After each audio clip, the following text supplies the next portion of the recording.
Well, welcome back, everyone, to the Thursday Night Nitro Series right here on the Boom Tube. As always, I'm Adam LeVox, here to bring you the live action from Iowa Raceway this week.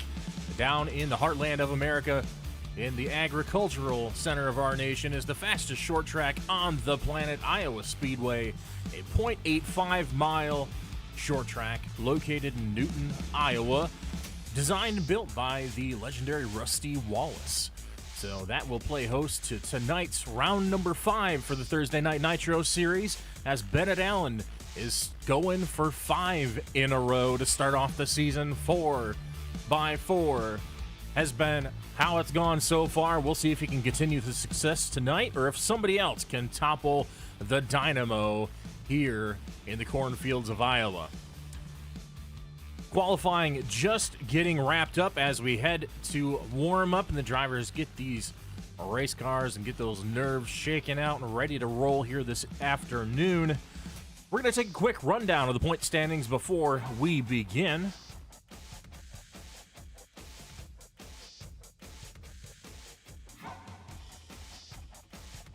But before that, we're going to go ahead and mention our sponsor for this race. That is Déjà Revél again. As we saw back in Daytona, this is the Come to Mama 150 at Iowa Speedway. Of course, brought to you by Déjà Revél and Cara Dunn, the very talented fine art photographer over there doing those photo sessions based out of York, Pennsylvania. Has multiple different awards earned with her business. A very talented photographer and artist. And if you or your partner or anyone you might know who has a wedding or anything like that, or just wants to feel better in their own skin, go ahead and check out DejaRevél.com to get more information about that. Cars on track for warm-up, as we're going to go ahead and check out our point standings. Of course, top of the heap, having won all 4 of our first 4 races, is Bennett Allen, having claimed 17 bonus points already through 4 races. Leads the point standings, followed by Devin Maines, driver of the 5 Chevrolet.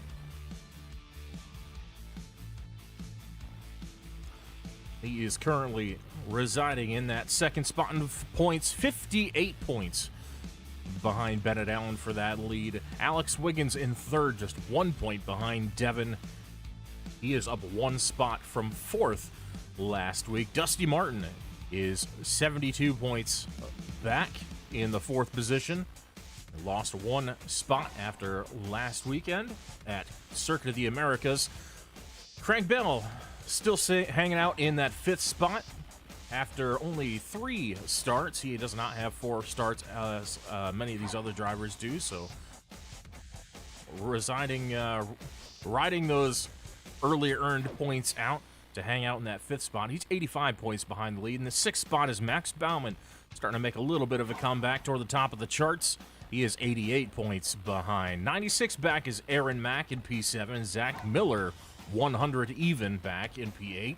Devin Gentry up a spot in the points column after Circuit of the Americas. He's up to P9, 103 back. 119 back is Dalton Brewington in 10th in points, also up 1 position from last week. A couple notable fall-offs were Stephen Turner, who was not here for Circuit of the Americas last week. He slides 5 spots down the board, as does Dan Jensen. They are 13th and 17th, respectively. Kyle Ladone and Carlos Ramos both up 5 spots in the points after Circuit of the Americas, both having excellent finishes, with Nadeau scoring a runner-up finish, and Carlos, I believe, finishing 4th last weekend at Circuit of the Americas. He is in 15th. Kyle Nadeau in 16th. So that's a look at our points situation as we head to 5 races in. We have just 4 races to go before the 4 races to go till the end of the regular season, till that cutoff to determine the final 6 drivers who will compete for a championship.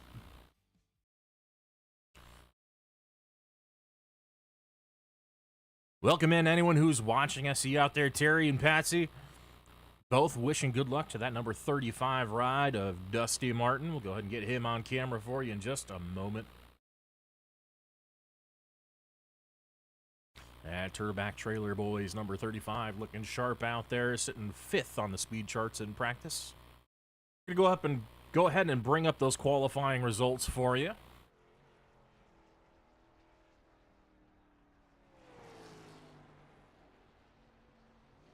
There we go.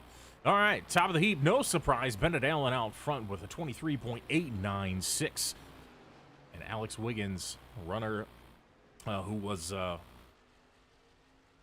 would have been was runner-up last week at COTA, 0.185 behind. Max Bauman 2.5 tenths off in the number 89. He's going to roll off third. Dusty Martin going to roll off P4, so right around that practice time. Kyle Doe is going to start 5th in that number 97, followed by Devin Maines in the number 5. Doug Argerbright in the 7th spot, followed by Greg Birch at 8th. Daniel Jensen back on track this week in his number 29 machine. He's going to roll off P9 with Zach Miller rounding out the top 10. Devin Gentry, P11. Dalton Buckingham, P12. He's going to be replacing Randall Peasley on the turnaround turbos, so that's a bit of a change in the points make-up, the team points make-up. So keep an eye out for that. We do not have a team points update for you. We hope to have one by next week. Crank Bell's going to roll off P13, Dalton Brewington P14, and Steve Turner P15. That's going to round out our field. Just 15 drivers in the field tonight. It still should be a good one here at Iowa Speedway. Very tricky track, very bumpy, very hard to manage. I'll tell you exactly why in just a moment. As we go around the racetrack, we're going to go ahead and take a look. Once these drivers get out here on track, we're going to follow around for that pace lap. We're going to point a couple things out to you as the drivers make their way off pit lane.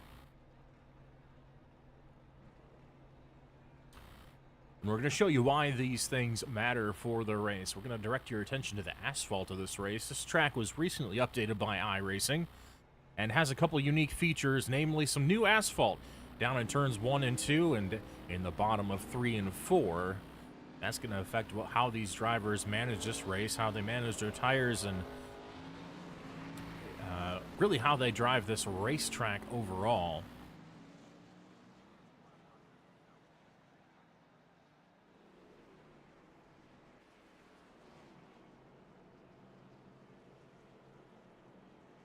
Give me just a moment to disable a setting really quick so we don't have messages popping up.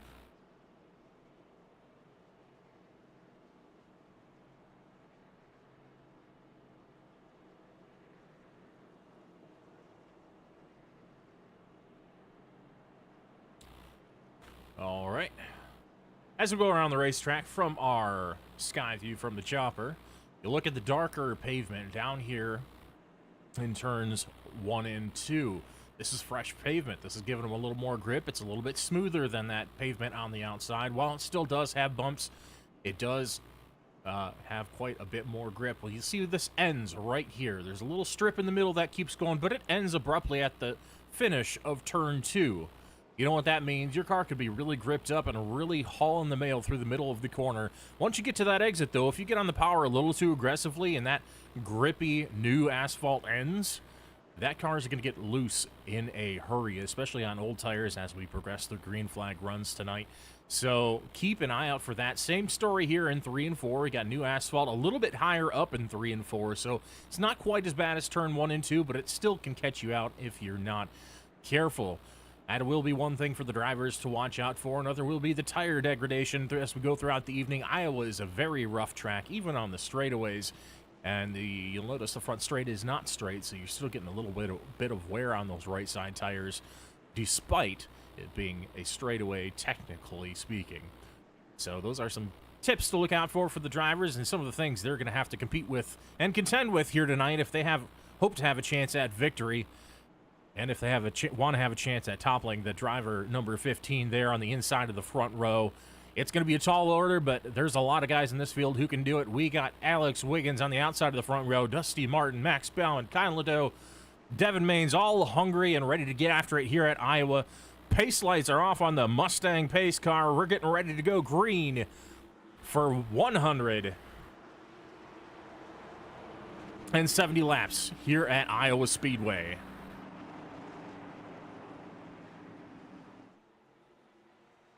Green flag in the air. Even start for the front row, side by side as they head across that line down into turn 1. It's advantage to car number 15. To the inside goes Bennett Allen. Good launch on the outside. Battle now for second. Max Baumann to the inside of Alex Wiggins. Both of these cars with a hefty gap back to P4. That battle's between Kyle Ladeau and Dusty Martin. Dusty falls back just a couple spots, staggering on that start. Here comes Kyle Ladeau to 4th place. Dusty Martin now under fire from Devin Maines in the 5. To the outside over those heavier bumps in that middle lane as Dusty Martin trying to hang on the outside. He's got the momentum down the backstretch. Can he make it stick through 3 and 4? Fresh tires favor the inside lane here at Iowa. The lane will shift up as the tires begin to wear on these race cars, but early on, Devin's taking that inside. Dusty stuck on the outside for now. Looking to get back down to that inside lane, starting making some time. He's falling back to 6th position in just a couple laps. Out front gap, already 3/4 of a second back to P2. That's Max Baumann now over Alex Wiggins. Wiggins hanging on just 4/10 back from Baumann. In the back, we're looking back at Zach Miller. There is a whole bunch of cars under a blanket here for this 8th position. We got Brewington and Argabright going at it just ahead of them. This is for the... Yeah, actually, take that back. That was Jensen and Brewington going at it for the 8th spot. Jensen not falling off. Brewington clearing handily. I think Brewington having some issues during qualifying. Possibly did not get in a clean lap for qualifying. Seen plenty of speed out of that 7 car. Question is, can he maintain it over the long run this evening? Right now, the battle between 29 and 26. Steven Turner, Daniel Jensen in the 29. He's got the advantage right now. Turner not letting him go, though. Caution flag flies for the first time tonight.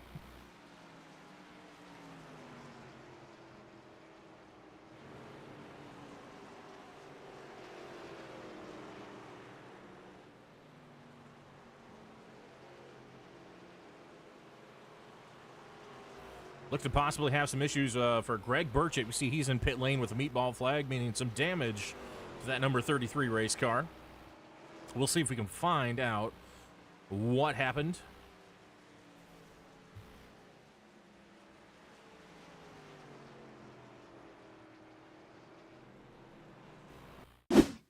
All right, going back here, looking at the 33 on the outside. Of course, thanks Déjà Revél for our replay cam. Oh, on the outside, 33 gets loose, has a bit of a twitch. Oh, has to check up and just gets a little bit of help from the 7 car on the outside. Did not have enough room to save it. Unfortunately, Brewington was not able to get off the throttle in time to save the 33 and give that space. That'll bring out the first caution of the evening.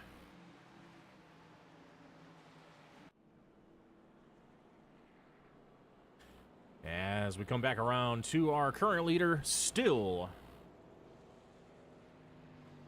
that number 15 car of Bennett Allen.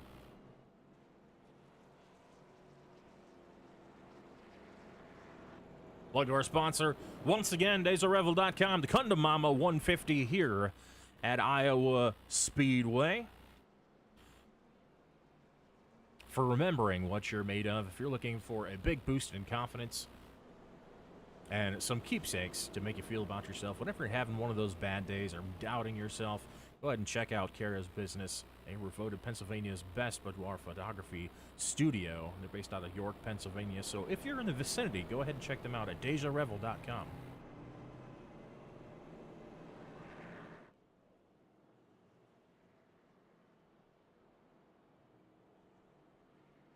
No apparent pit road takers this time. We will see if that trend continues the next time around. Only 9 laps on the tires.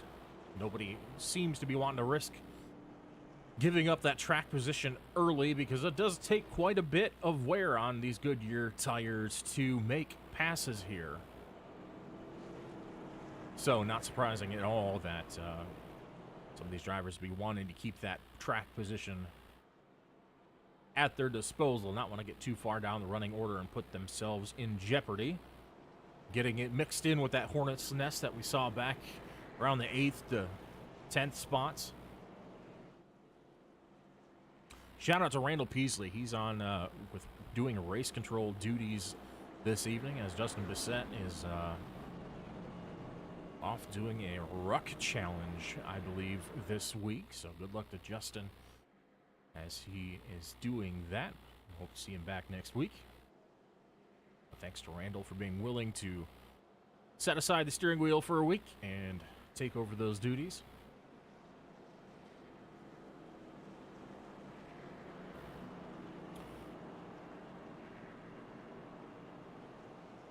Here for the team, indeed.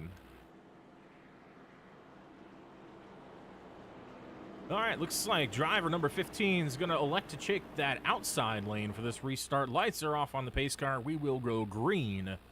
And next time by that start-finish line, they'll be looking for that restart zone, as it looks like Max has a little bit of connection issues again. Hopefully he's able to stay in the race this week. Was a bit of a problem last week, so we'll see if that improves. All right, he's semi-visible at the moment. Let's get this thing going. Into the restart zone, waiting on the 15 to fire. Green flag in the air, firing off well is Bennett Allen. He's out cleanly back in first place. The battle is from third on back. A little bit wide for driver number 97. Kyle Ladeau drifts up high, has to get out of the gas just a little bit. That's opening him up to an attack from Devin Maines and the U.S. Army Esports machine. Maines still down on the inside. He gets that pass done. Move Devin Maines up to P4. Kyle Ladeau back to P5. It's Dustin Martin back in P6, making his way back forward after a bit of a slow initial start. He's making things happen here on this second restart. Dalton Brewington already up many positions. He's up 7 spots already from the start of this race. He is what was tearing through the back half of the field, and he's got his sights set on that number 35 now.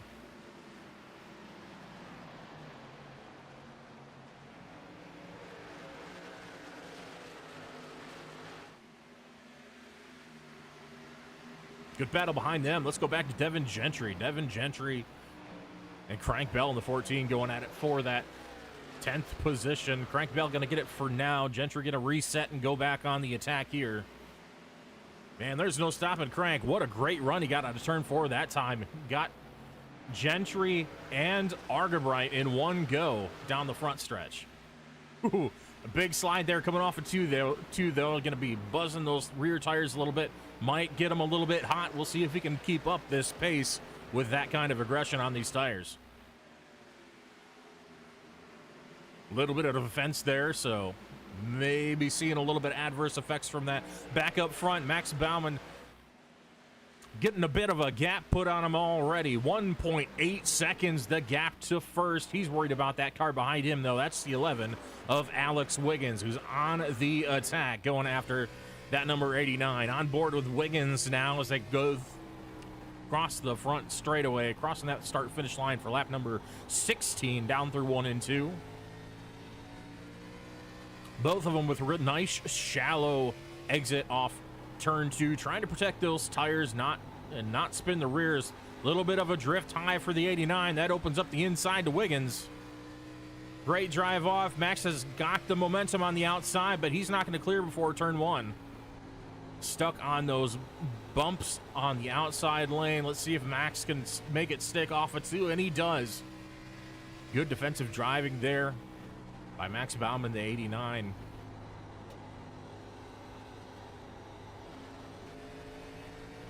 Bit of an unsure moment. You heard Wiggins not get on the throttle right away, not knowing exactly where the 89 is.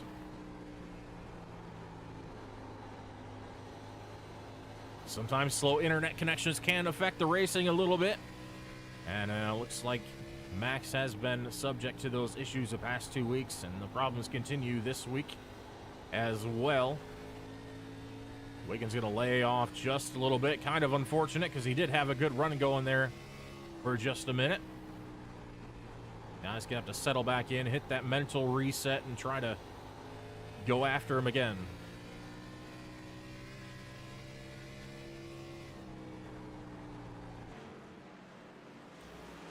That close battle once again, 7th through 9th, back here. All these cars stacked up single file for now. They got the 7 still working on the 35 of Dusty Martin, trying to make something happen in that Iron Warrior Mustang.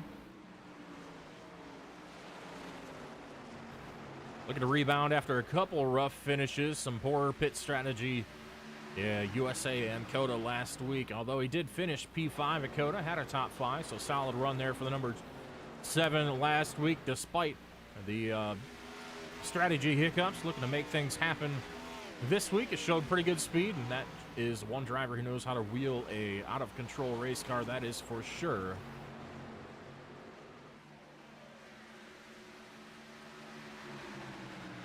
I see potential trouble behind him in that number 26. That's someone who just has quiet days all around. Turner knows how to just keep his head down, keep a good steady pace, protect the tires over the long run, and make things happen toward the end of the race when it counts. So keep an eye on this number 26 as we head throughout the afternoon.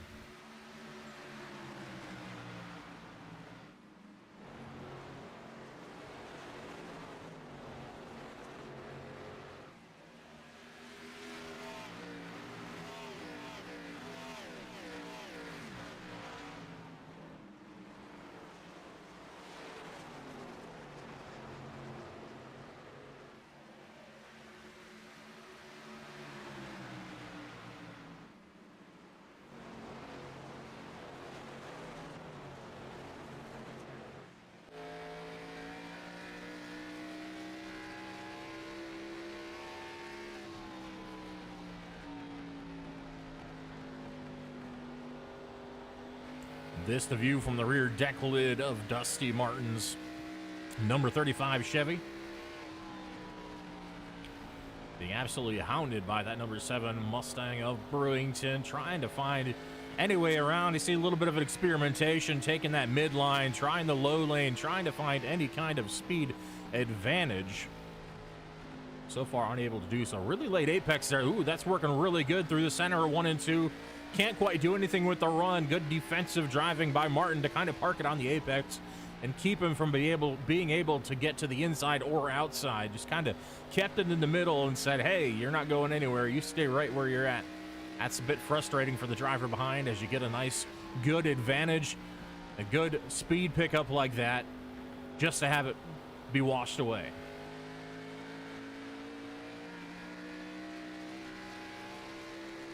Down to the inside now. The move finally coming from Brewington. Can he make it stick through 3 and 4?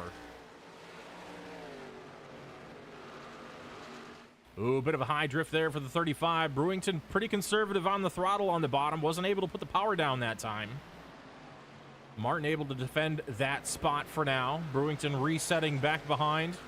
Only get to make that move a few times before these tires get a bit hot.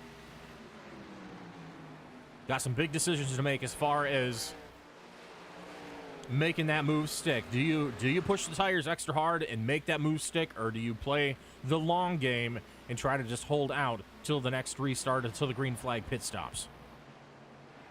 Should we stay green like we have so far? That's one thing that's also going to be on the mind of these drivers, is having a flawless pit stop cycle, because what might be fractions of a second on pit road will result in multiple seconds on the racetrack, especially a racetrack as short as Iowa Speedway. What can start out as a solid day can unravel very quickly on pit road. A lot of the drivers know the pain of that, especially driver number 7.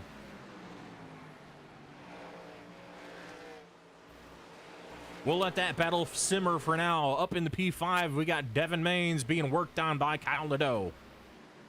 This is for 4th and 5th spot. Devin Maines hanging on to 4th by a thread right now, trying to hang on that outside, able to clear again for now.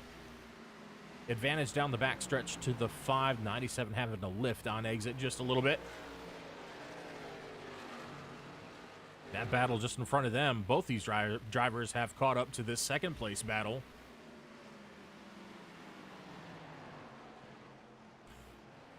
Question is, are some of these drivers being a little more conservative, trying to take care of the tires they have on this race car? It looks like we're going to get a pretty long run, and it looks like that conservation, if that's what they're doing, is paying off for the 3rd and 4th place drivers of Maines and Nadeau, as we see them continue to creep ever closer to the 3rd and 2nd place cars of Wiggins and Bauman.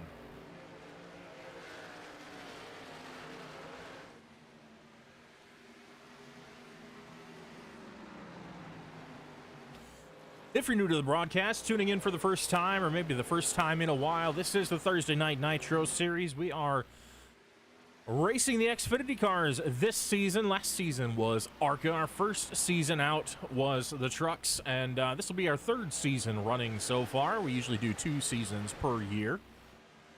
But this being the 2nd, we got a spring season and a fall season. Then we're just kicking off the fall season. We are a month in.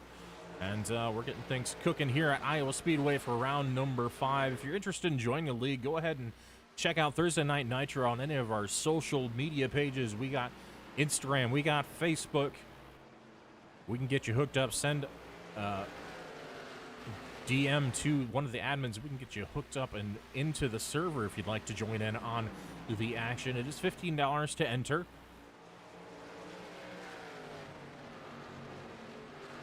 And that is because we are able to offer some fantastic prizes thanks to our sponsors, such as Déjà Revél and others. You're looking at one of the providers right there, Devin Maines in car number 5 in his own design outfit, Devin Maines Designs. See the DMD on the rear deck light of that number 5 car, looking pretty there in 4th place. He designed the race car that he is driving this evening, that sharp-looking black, silver, and gold number 5 U.S. Army eSports machine.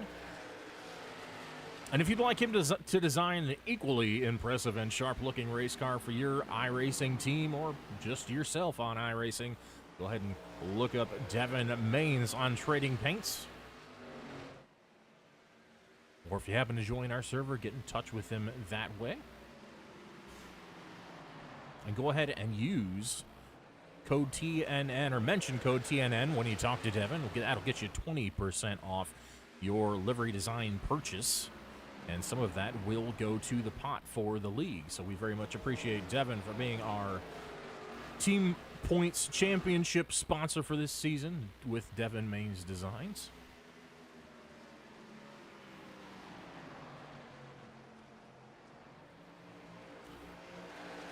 Currently trying to run down that 11 car of Alex Wiggins. Wiggins falling off the back bumper of that number 89 for now. Let's mention the gap. This guy out here, just out for a cruise. It's a 6.5 second lead to Bennett Allen. Just continues to pull away from that 2nd spot. I'm starting to wonder if he can be beat. I think he's going to have to beat himself. If it happens, it's going to have to be Bennett Allen beating himself at this point.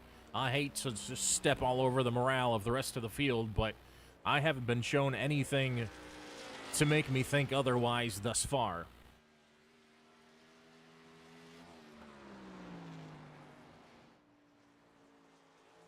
From super speedways to short tracks, intermediates to road courses, it's been this man right here, Bennett Allen, on top of them all, getting it done from coast to coast, now in the heartland of America, here at Iowa Speedway.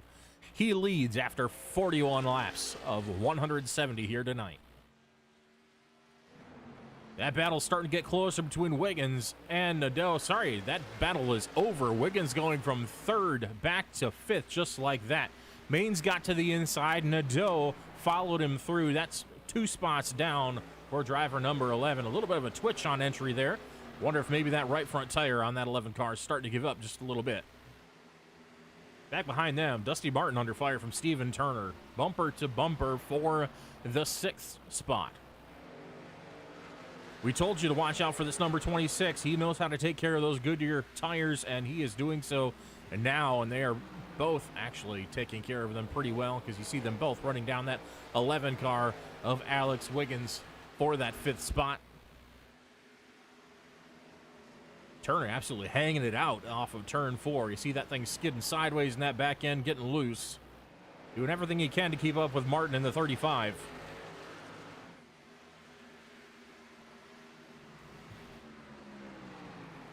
Not nearly as much downforce. You might see these cars look a little bit slower, a little bit more uncomfortable coming off the corners. These have much, much less downforce than the ARCA cars we raced last season. They're much more of a handful. They're much more loose, meaning the back end wants to step out from behind these race cars and spin around off of the corners very, very easily, and even on entry under braking. It's a very fine balance to keep these cars underneath you. These drivers doing a fantastic job, only having 1 caution so far this evening. Iowa's been a notorious track for a lot of cautions for this league, so it's great to see some fantastic racing and great racing throughout the field, really. It's a pretty bunched up racing despite running almost 40 consecutive green flag laps now. We still got a pretty tight battle here for the 3rd through 7th positions. Not just here either. It is pretty close towards the back of the field. Devin Gentry working on Crank Bell. Crank Bell, we saw him pretty aggressive with those tires early on. Starting to punish him just a little bit now as we see him falling back through the field. Now under fire for Gentry, who wants a hold of that 10th spot.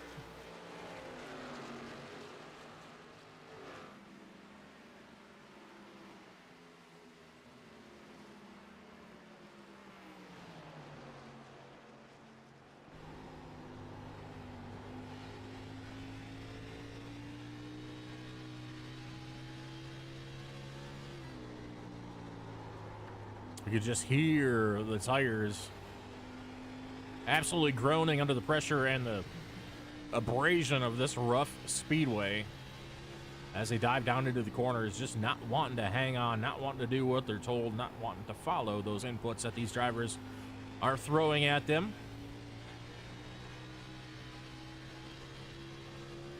A great effort by all these drivers so far. I've seen a fantastic racing all throughout the field.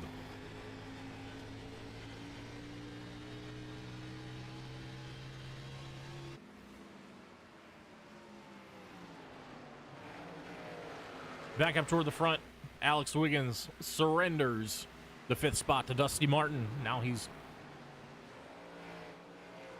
being hounded by the 26th car of Steven Turner.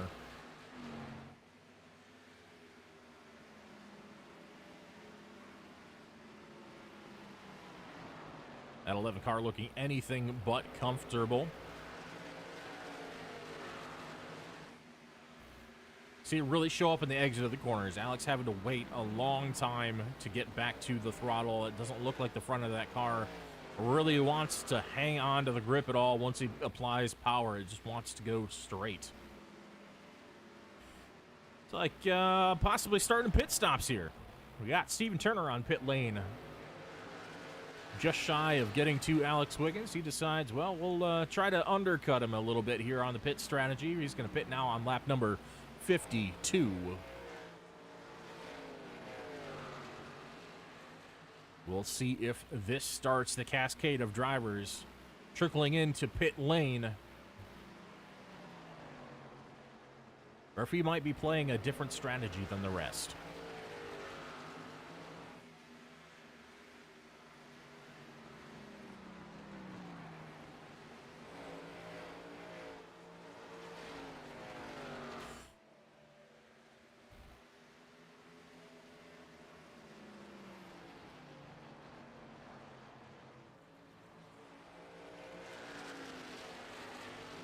Max Bauman having a pretty good showing here for Team Highlands Racing in the number 89 Mustang.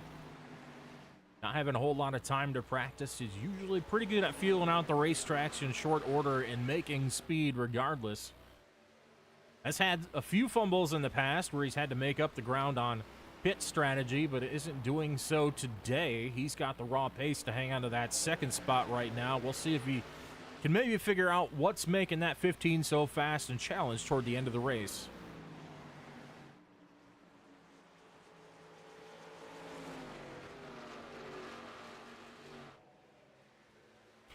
Go here and look at Steven Turner. He's trying to unlap himself. He's was two laps down.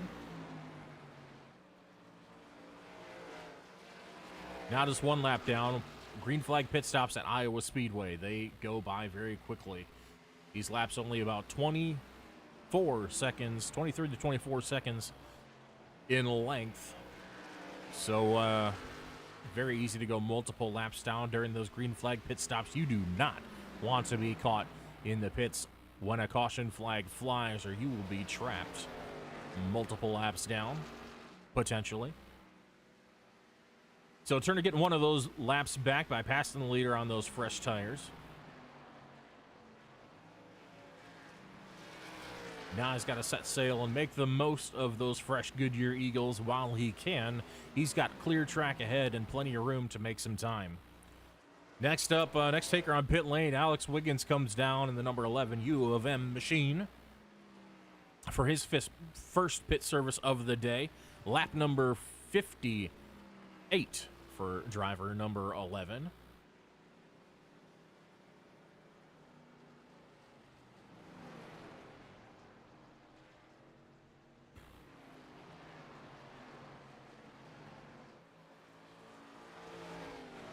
Going down a lap now, Max Bauman.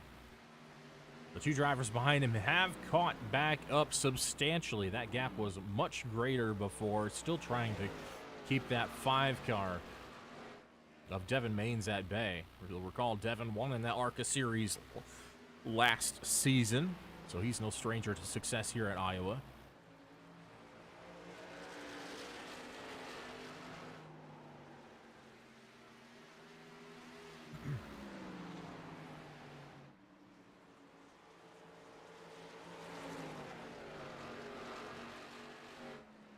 Well, we've got a bit of a break in the action. If you'd like to catch up with the goings-on here for the Thursday Night Nitro series, we encourage you to go ahead and hit that subscribe button here on the BoomTube media channel. And also click that notification bell and give a like on that video. That helps recommend this great racing we see here for the Thursday Night Nitro series to more people out on YouTube, gets more people involved in the league, and more eyeballs on the sponsors that these drivers are able to pull in. And, of course, our great sponsors for the races, like Déjà Revél.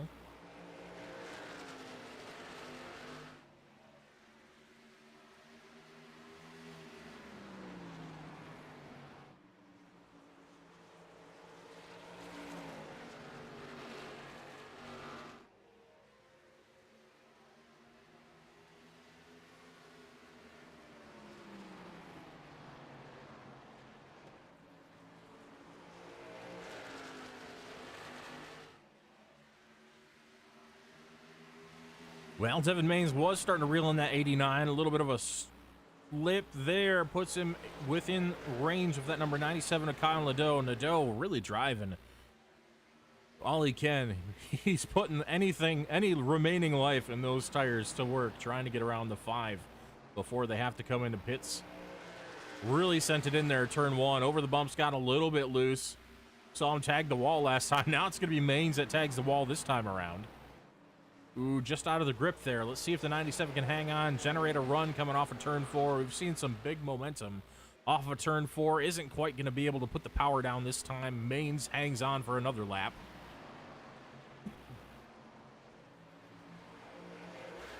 Right there, but can't quite get anything go. Ooh, big twitch there. Rear end got loose. Scrubbed the wall there for the 97. 5 had to lift as well on the inside. That's going to give Nadeau the advantage. He's got that thing floored and sideways off of turn 4, but it looks like he's going to complete the pass for that third spot. Main's really sending it into one, trying to keep it from happening, but I think it's inevitable at this point. Man, these cars look so nervous, so twitchy in that rear end coming off of turn 2. Nadeau tries to pull it down, getting into that bottom to block off Mains for the exit of 3 and 4. Looked a little sketchy on entry, but he was able to gap him coming off the corner. Now Dusty Martin creeping in that picture, possibly going after Mains for that 4th spot now. We'll see if he can get there.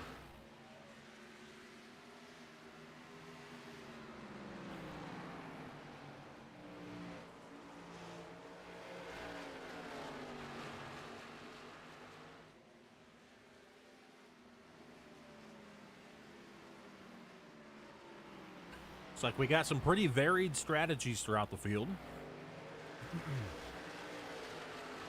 We've had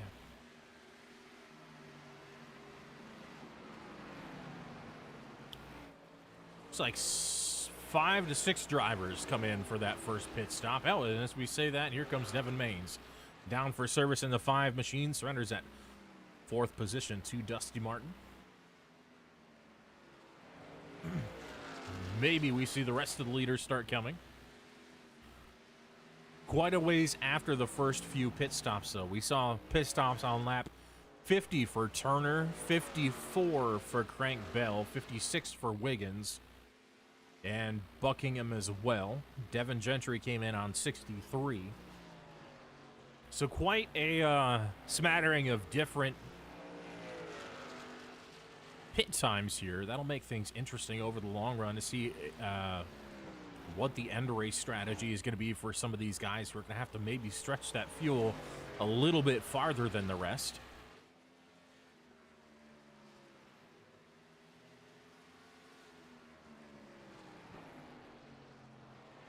What the people who came in early would be hoping for is some kind of caution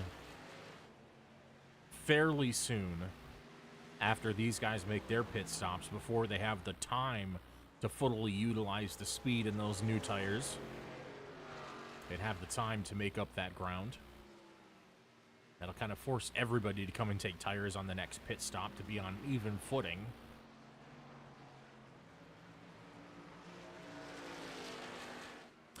Gap now 11, nearly 12 seconds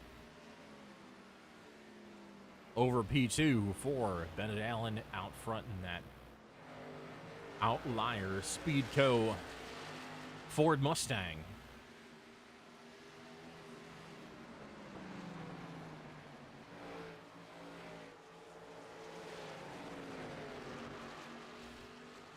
We'll have to see. He's built up a pretty substantial lead. I think Bauman probably trying to go for those bonus points at this time. We see him staying out. A little bit of contact there between the 5 and the 15. Aggressive corner entry there for the 5. 15 trying to hold him down there. Little bit of contact. That was a little bit sketchy. Oh, the 7 gets into the 5. He's going to go around, and the leader gets into him at the right front. Just no grip for Dalton Brewington on the bottom. We saw him slide up into the door of the 5. Just had that wheel turned, was not staying to the bottom. That will bring out the second caution. I told you some of these drivers are going to want that to happen. Many won't, because most are a lap or more down at this point. The ones who have pit will be able to take the wave around. Those who are still on pit lane, such as Doug Argabright, will be trapped a lap down, as will others who are already multiple laps down. Gentry, possibly Martin, and Mains. That was the last thing they wanted to see, was a very inopportune time of caution.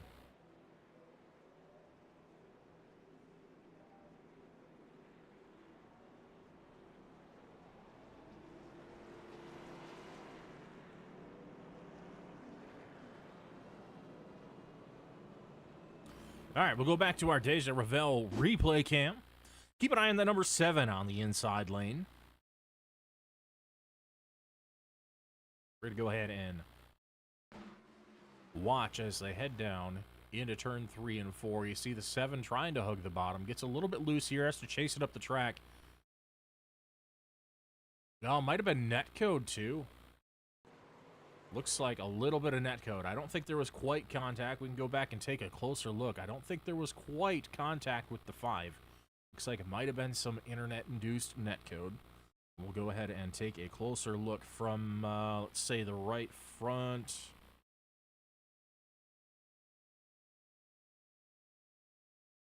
All right, let's go on board the 7 car.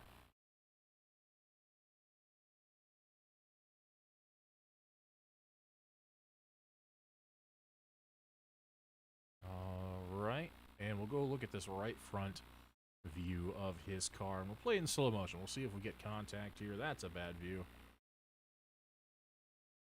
Let's play it simple. Let's go to the chase cam. It was very close. It looks like there may have been contact. Maybe not. That is very hard to tell.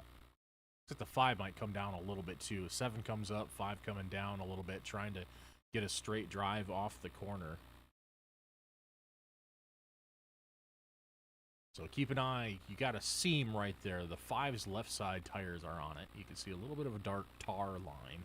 That seam in the racetrack. Keep an eye on the 5 coming down below that seam a little bit as the 7 drifts up ever so slightly.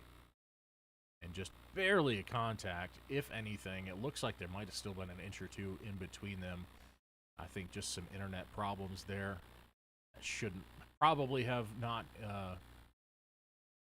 resulted in a wreck like that.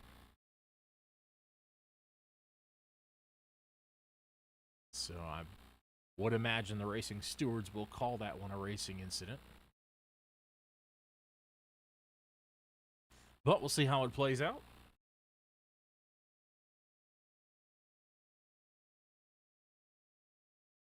Thanks as always, Déjà Revél, for that replay cam. All right, that's going to hand over the lead to the 89. That 15 had to come in for tires and repairs.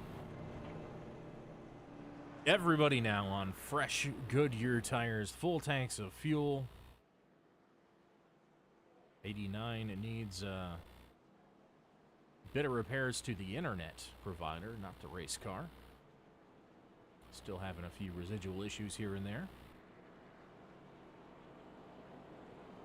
So this could be a very different day for the 89. What might have looked like a day where he might have to settle for second. Suddenly, he's got new life because that 15 car, he's mired back in 5th spot now. He's going to have to do a little extra driving to get up through the field, and probably have to tiptoe his way through the field a little bit. You still see some right front damage to the nose of the 15. We'll see if that affects how that car handles. It is a short track, but it's a fast short track, so aerodynamics do come into play a little bit. We're going to extend the caution by 1 lap as the field's still getting gathered together. A few stragglers who were coming out of the pit lane late. One more time around, we'll see the green flag. It's going to be Bauman leading them to the start. Nadeau to the outside. Brewington on the outside of row 2 with Zach Miller inside in that 3rd position. Bit of resurgence here from Miller, making up quite a bit on that round of pit stops. I think he was still out on the racetrack. I think he was making that long run with the leaders. So by virtue of a lot of other cars having to take that wave around, he was able to come in and get 4 fresh tires and fuel and gain spots all the while. That's going to put him up in the 4th spot.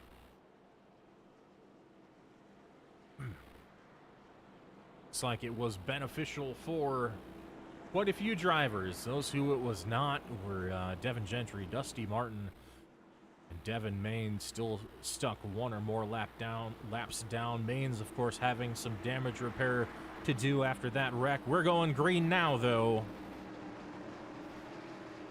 Max Bauman firing on the bottom. Green flag in the air. Superb launch for the 89. You saw that Mustang squat and scoot. He is out of there. Down to the inside. Look at the move from Bennett Allen. 5th to 3rd on the restart. Timed it perfectly. He's going for second on Nadeau. Down to the inside, side by side to turn 3. He's going to make the pass on the entry. Bennett Allen already back up to second. Mired back in 5th, no more. He's taken that damaged race car to the front. Fired out of a cannon on that restart is driver number 15, and he's going for more. Now he's attacking the number 89 for the lead. To the inside, down in 3 once again.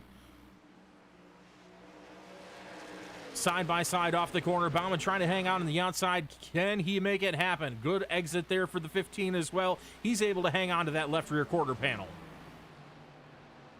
Driving it down deep into the corner. Bauman trying to hang on. Just no grip up top on fresh tires. The bottom's where you want to be. The 15's got it. I think it's inevitable. The 89 nearly spins. He's sideways coming through the center of 3 and 4. Max Bauman back 2 spots. Now he's going to lose out to Kyle Nadeau for that second spot. And now Zach Miller's going at him for 3rd. An absolutely heroic run to the front in just 2.5 laps for the 15. Cleared himself to 3rd place before turn 1 on the restart. What an incredible drive. With a damaged race car. Look at the front of the 15. He's got speed in spades, and he is using it. Battle now for second. Bauman's got that race car back under him. He's trying to set sail under the 97. Back for the, second spot. Gets a little bit tight on corner entry. Has to get out of the throttle. Gives that spot back up for now. Battle behind them for that 4th spot. Zach Miller in 4th right now. The 7 of Brewington wants it. Told you that 7 car had speed. He's trying to make the pass happen on the outside. That's going to be difficult to do. Miller hanging on, getting the side draft off that left rear quarter panel of the 7, trying to crowd him up the racetrack into those bumps a little bit on the entry. Bauman might have overheated those tires. Brewington hard in the wall off of turn 4. That's going to give him a little bit of that left front or right front damage as well. Pushing a little bit too hard. I don't think the outside's the place you want to make that move. Right there is what you want to do. Get that good drive off of 2, get the crossover, send it into 3 and 4. Make that bottom work. You got the fresh tires, use them where they want to be. Question is, did he damage the toe on that? Maybe a little bit of camber damage on that number 7 as well. That's a pretty good look to the outside wall off of 4. Is able to make that pass, though. Move him up to P4 for now. He's going to slam the door on the 38. Miller dealing with that dirty air behind him now. Couldn't quite make it stick on entry. Brewington going to pull away. Max Bauman gathers it up for another run at Nadeau. Had fallen back just a little bit. Now back within 2 car lengths. What you notice this time, Bennett Allen, he had that massive charge off the initial restart, not pulling out to a lead quite as fast as we saw him do on the last run. Will it stay that way? Is that right front damage maybe making him use a little more of that right front tire than he would like to? That gap going away by 1/10 of a second through 3 and 4. I think the damage to the 15 might be affecting the drivability of that race car once the tires get warmed in.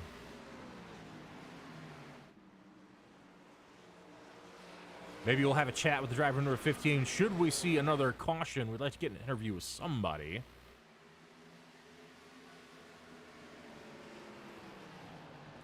So keep an eye out for that. Wow, lost major time into turn 1 there. Nadeau and Bauman closing in massively on the driver of the Outlier Speedco Ford. All 3 of these drivers pulling away from 4th place, though. Nadeau gets to the outside. Allen defending that inside, trying to keep that preferred lane. I don't know if that car is working, though. It seems like the right front's given up already.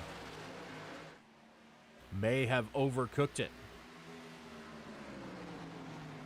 We're just past the halfway point of this race. That would have been lap number 86. We're on lap number 91 now, so still a long way to go for these drivers, so I would not count anyone out of this yet. It's like Brewington behind having a little bit of trouble. Got that piece of that wall off of turn 4 again, opening up the door for the 38 of Miller. Miller sends it to the inside. He's got a run off of turn 2. Down to 3 and 4. They're dead even.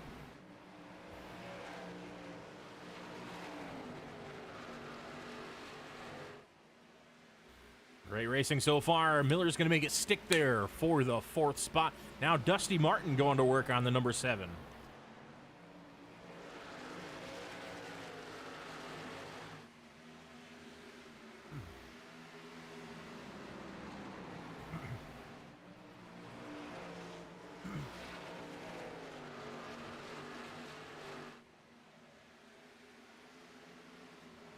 Sorry, Dusty Martin, that is not for position. Dusty trying to hang up with these lead drivers in case he gets a chance at unlapping himself. He is still being scored 1 lap down. The next car for position behind Brewington is that number 41 of Doug Argabright.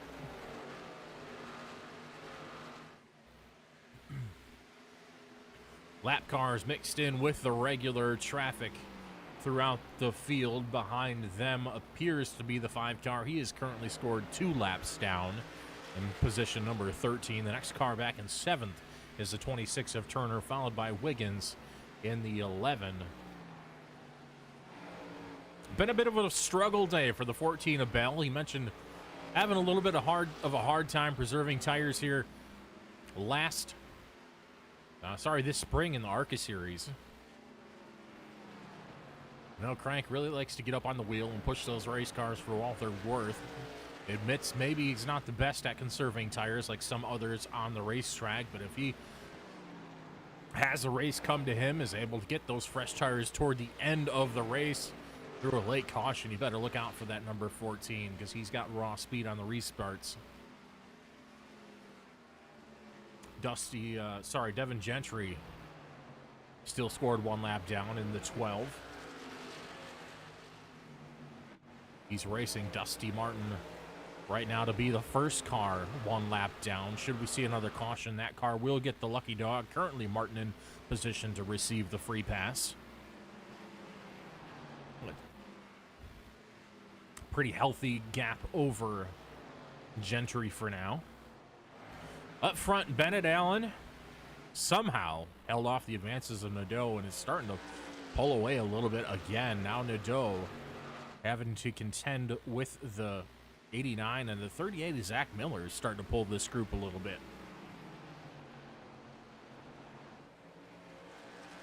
Saw him racing pretty hard with the 7.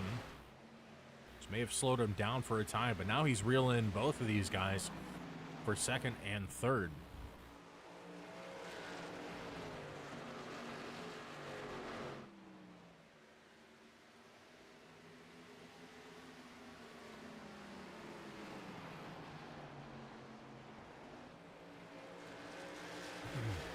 A little bit of a gap to the leader, but we see he's not as bulletproof this time. He had a 0.6 of a second gap.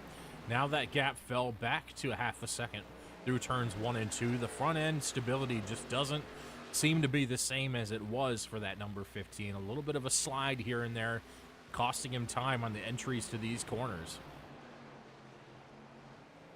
See him get it right this time, though. Back out to close to a 0.6 lead.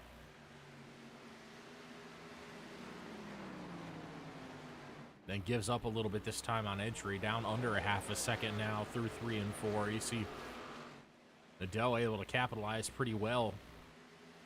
Now under 0.4 of a second.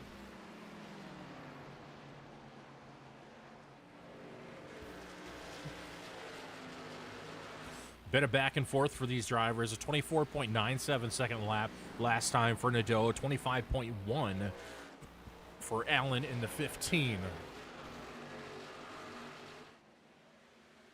Expect to see pretty close lap times once again, this time by identical laps. 25.16 for 1st and 2nd place drivers. Bauman just a little bit off that, a little bit faster than that time at a 26.13, so a couple hundredths faster than a 97. Just can't quite find a way by just yet. That gap staying pretty close. The cars in your view right now, 1st, 2nd, 3rd, and 4th place.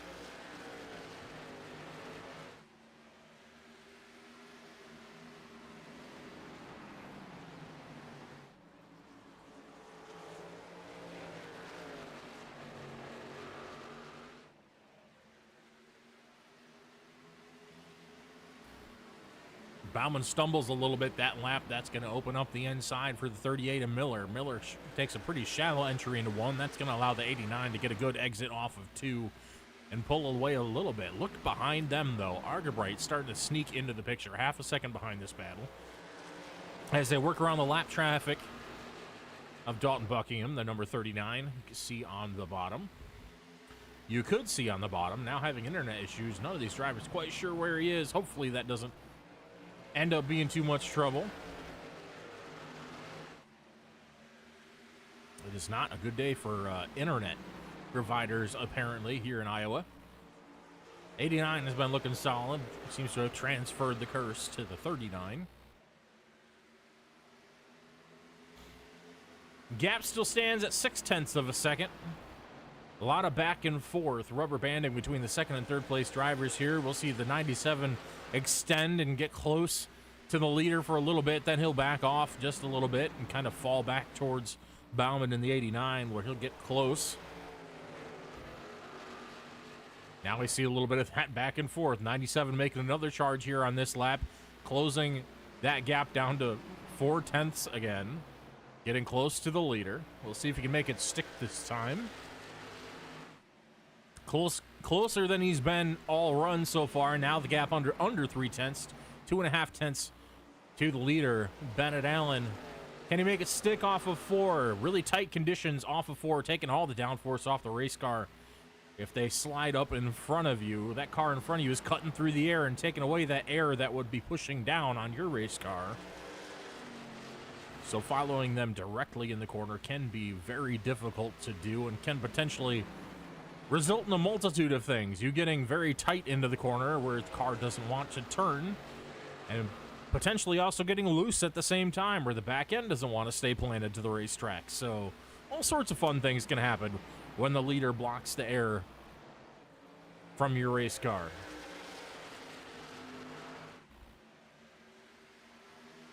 Close battle here. 97 is on the bumper of the 15, trying to make a move, while simultaneously he's got to check the mirrors for Bauman in the 89 because he is lurking, waiting for something to happen. Nadeau's going to try to make it happen on the outside. We've seen Allen has been very, very picky about where he places his race car, keeping that thing to the bottom, being as defensive as possible. If someone gets by him, he's going to make him do it the hard way. Late entry there, chopping it down across the nose on the 97, taking the air off the nose of that race car so it doesn't want to turn on the exit. Smart defensive driving by the 15, once again through 1 and 2, that very late exit, very wide exit, then cuts it down on the end, tries to take away the front end air. You see the 97 gets really, really tight coming off the corner, almost hits the wall that time off of 2.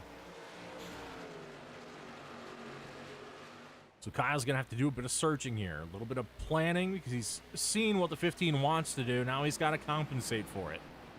How can he overcome that dirty air that gets dumped on the nose right there? Makes it stick pretty good that time.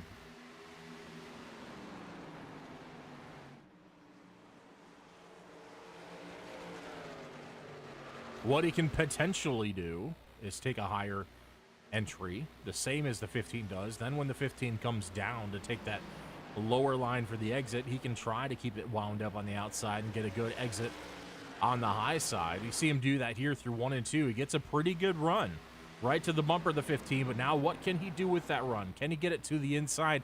That's really what the 97 needs to be looking for here. Whatever he does, he's got to do it soon because he's got a whole pack of race cars stacked up behind him, also wanting a piece of this battle.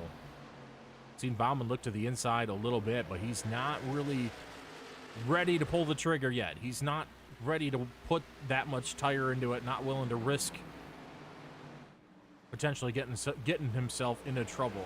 If he can have the 97 make a hole for him and follow him through to that second spot, I think that's what he's going to want to do. A lot of patience seen out of driver number 89 so far. Nadeau finally getting a nose ahead on the outside. The 15 looks really tight on the inside, just doesn't have to get up and go off the corner. Kyle Nadeau takes over the lead, is going to lead the first lap. Or rather say this is the first lap not led by the 15. Judging by how that car just popped the wall off the corner, I think a little bit of a... I think that right front tire might be gone on the Mustang of Bennett Allen. Max Baumann now getting alongside. Allen trying to do everything he can to hold off the 89.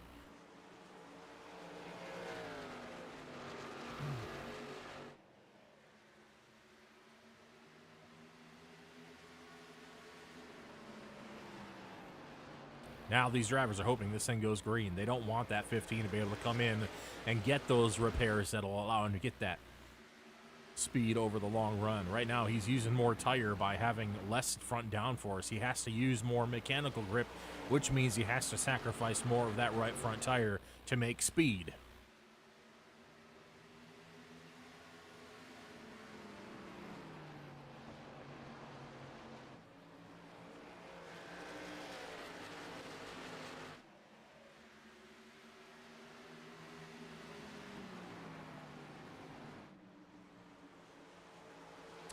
All right, let's pop back to the fourth place battle. Well, really, more than just a fourth place battle. This is second through fourth.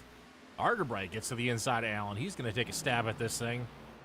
Down to the inside. Oh, to the inside of Baumann now.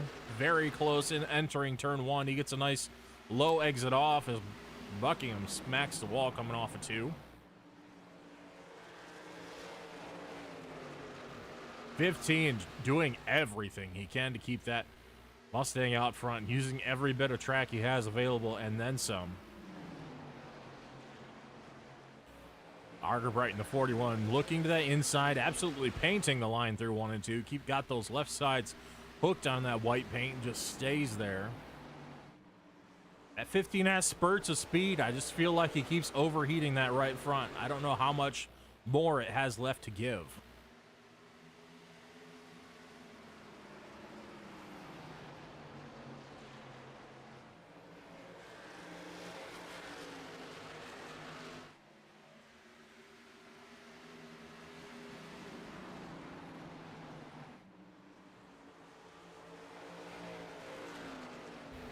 About 10 to 15 laps away from another round of green flag pit stops, if the last round was indicative of how much distance these drivers can make it on fuel.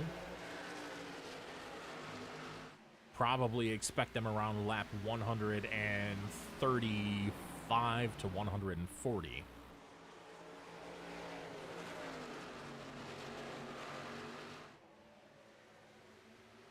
Which will be just 30 laps from the end of the race, so we should see a pretty intense battle to the end. Not a whole lot of time for these drivers to have to stay out there. Basically, that cuts the final run to the end in half. So they'll potentially have fresh rubber for 30 laps, and they'll be able to dig a little bit harder than if they had an entire run to be concerned about. Should we not see another caution?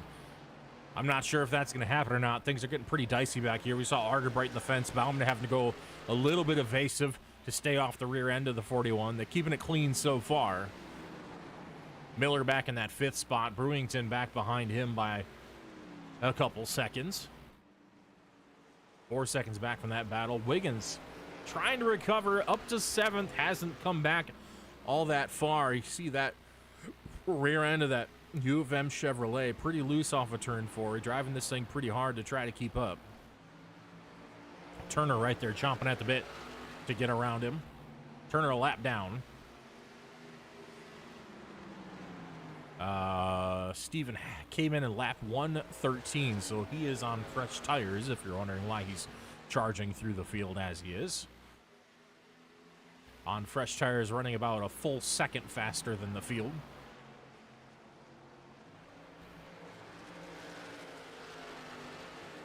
A little bit of different strategy out of the 26 as Brewington gets really, really loose off of turn 2 that time. Nadeau's still out front. That second place battle stabilizing. Argerbright's still kind of all over the place off of turn 4, hanging on to that thing for dear life. Deep send down into turn 1, is able to get to the back of Allen, but then Allen pulls away off the corner.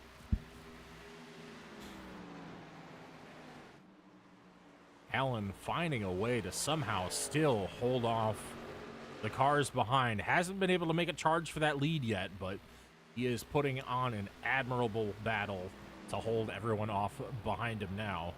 I think Nadeau was lucky enough to slip by while he could. He saw a little bit of opportunity on those fresh tires to pass on the outside. I don't think anyone back there from third on back has those tires remaining to make that move happen on the outside.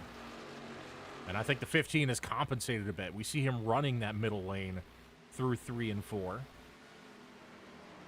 I think trying to use what little advantage that car does have in its current state.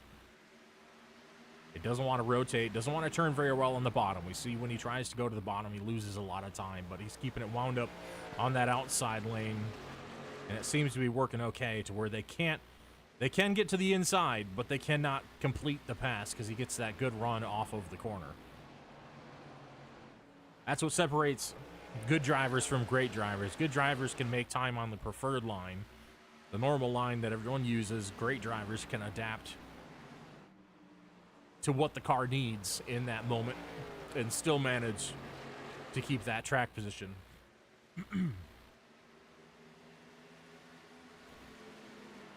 Very tight gap back here. Bauman looks like he's set to maybe make another run at the 41.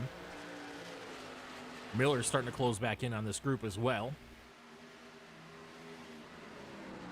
Intense racing in the top 5 all throughout the day. Nadeau wants this right here. This is what he wants to see. This side-by-side battle for second. This is costing both these drivers time. This is widening that gap for the lead. These drivers are having to make concessions on entry and exit depending on what line they're on. Side drafting each other, taking away what they could run if they were in single file line. And you see just like that, two additional tenths of a second gained by Nadeau over this battle. Big slide for Argerbright off the corner. He surrenders 3 spots just like that. Almost 3 spots. He's got it to the inside of Miller. Is going to try to hang in there for the 4th spot. Allen and Bauman go through cleanly. Bauman now free to go after the 15. Jensen back in 7th on pit lane now for his final pit stop of the day.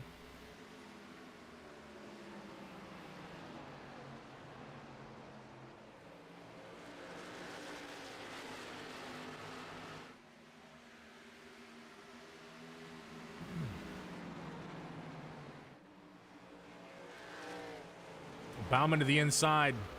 Allen doing a really good job of pinning him to the bottom on that exit. What you don't want to do as the car on the outside is let that inside car come up to you. You want to keep him pinned down on the inside of the racetrack. You don't want to let them open up that steering wheel. You want to keep them turning, because a turning car is a slower car. If you let him get that steering wheel straight and drift towards the outside wall, that's going to allow him to pick up more speed. So if you keep him pinned to the bottom, keep him turning, that gives you the advantage coming off the corner. Look at him wheeling that race car. Absolutely slideways coming off of turn 4.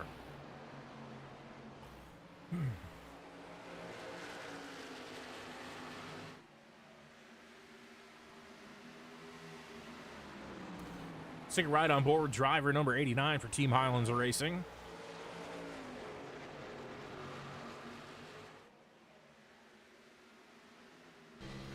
As he goes after that second place spot.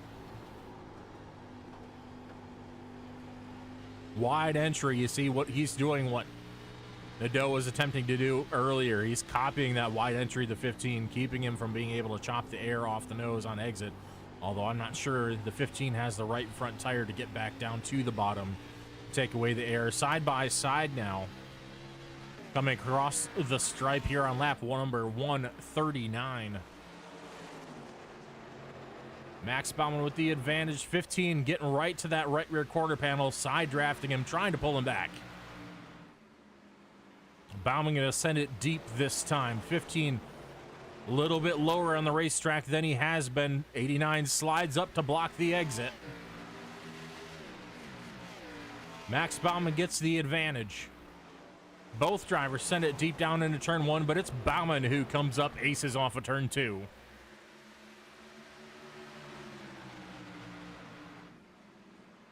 Look at this, Steven Turner on those fresh tires. Remember him from 20 laps ago. We mentioned he pitted back on lap number 113. He's cruising through this pack.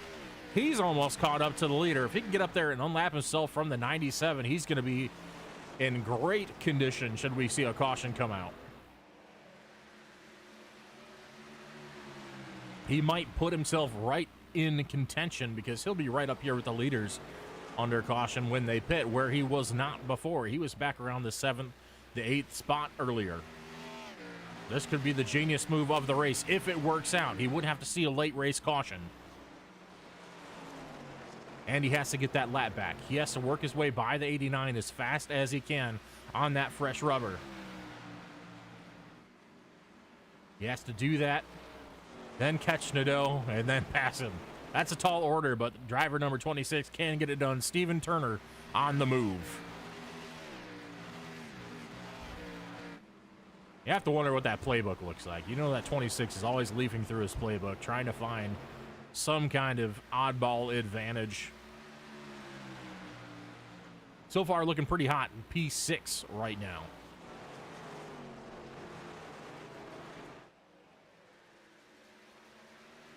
The scoreboard might not show it, but excellent drive out of Steven in this race. Excellent. Ooh, strategy moves. He almost drifts wide into the door of the 89 now. Max Baumann just going to let him have it. No point in racing now. Ooh, maybe overheated those tires a little bit. Big slide out of Baumann. Big entry here in the 3 and 4, sliding it all the way through the first part of the track. Coming down to pit lane now, driver number 89, final stop of the day on lap 145. Nadeau out front by 2.3 seconds over second place Argabright. Allen was on pit lane just a moment ago. He is back to P11 while this pit cycle plays out. Nadeau continues to lead through lap 146. Now just 25 laps remain.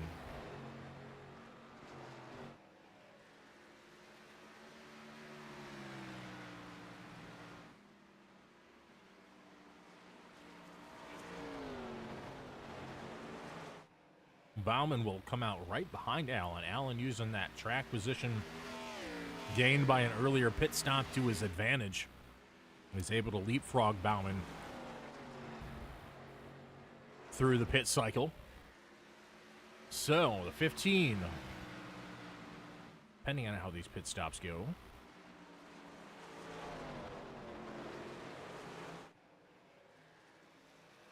might come out in pretty good position. We're still expecting Dusty Martin in front of him and Alex Wiggins as well to have to make another pit stop.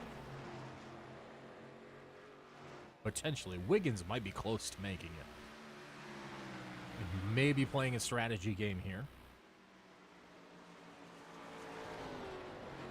We saw anywhere between a 55 to 68-ish lap fuel run. He came in on lap, well, let's see, 129 for Wiggins. So he might be able to stretch this thing.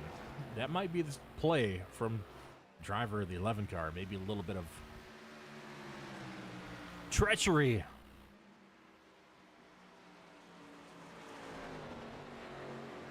Out of the Sault Ste. Marie native. Right now, driver number 26. This isn't a battle for position, but this is a battle for that number 28 to get back on the lead lap. Right behind the 97 Nadeau, trying to do everything he can to get a big run and get by him. So it took a really wide line through 1 and 2. Looked odd, but man, did it pay dividends down the backstretch. He must have made up 3 car lengths. 20 to go here at Iowa.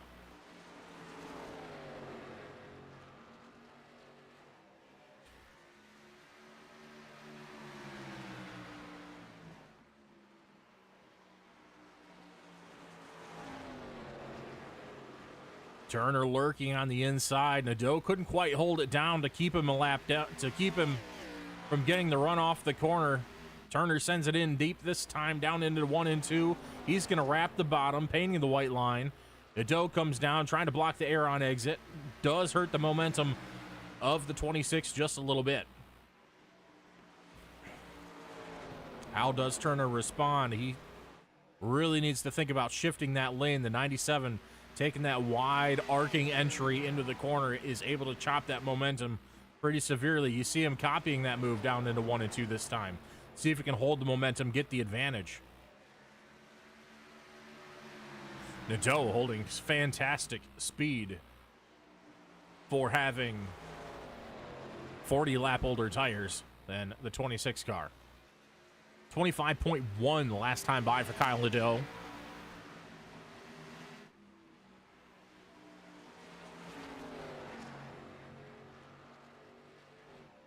Turner is there, half a car length. Gets loose, has to pedal it just a little bit off of 2. Now down to the inside, Nadeau to the outside. Might get a fender to the inside off of 4. Both powering up off the corner. Turner can't find the advantage. You would think these drivers were racing for the win. Turner trying to fight his way back from a lap down. If a caution came out right now, he would be in fantastic position. He'd be able to bolt 4 fresh tires on, just like Nadeau, and be up here battling with the leaders, potentially in a position to gain additional spots before the end. Both drivers absolutely out of control off the corners. Big momentum loss there, sliding the rear for the 26. He's got to gather this thing up again and have another go at it. Maybe overheated the tires just a little bit, cool them off a lap or 2, then go back at it. It is 15 to go now here in Iowa.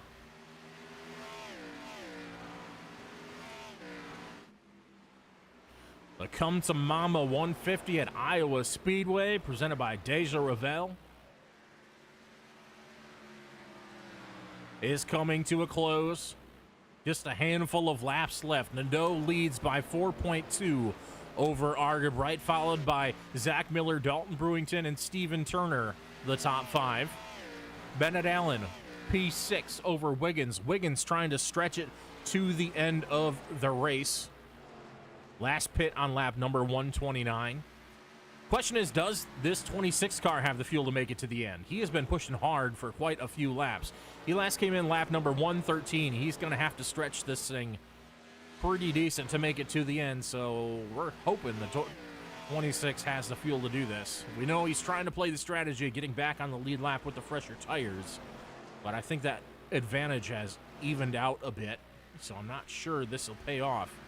Now he's got to be thinking about making it to the end. He's sitting in a pretty good spot right now, P5. That is definitely nothing to be upset about. His advantage over Bennett Allen currently 2.28 seconds. Jump back to Bennett Allen.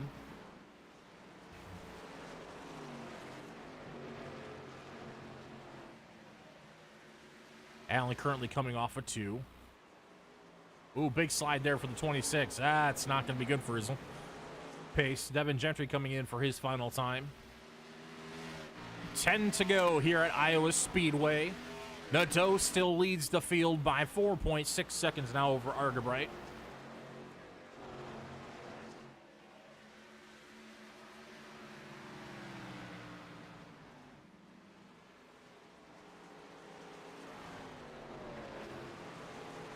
This could be a tough one for Nadeau here. Brewington currently in 4th. See how he feels about going a lap down here. This is a battle for position between the 7 and the 26. 7 is trying to hang on to this thing. Let's go back and look at this battle. Turner gets to the inside. He's able to make the pass on the 7. 7 not able to make the corner. That car is hurting for speed. Brewington trying to stretch it. Last came in lap 74. He's stretching this thing to the end like Nadeau. I could be completely wrong about the fuel. Maybe these drivers have just been coming for tires, trying to make this thing work.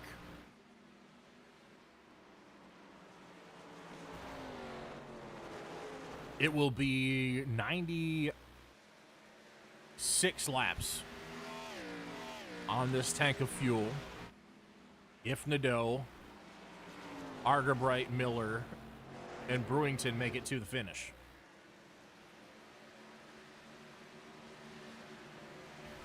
97 continuing to fall through the field. Those tires are absolutely crushed on that car. Those fresher tires finally caught up and are passing him by, back to 8th spot now.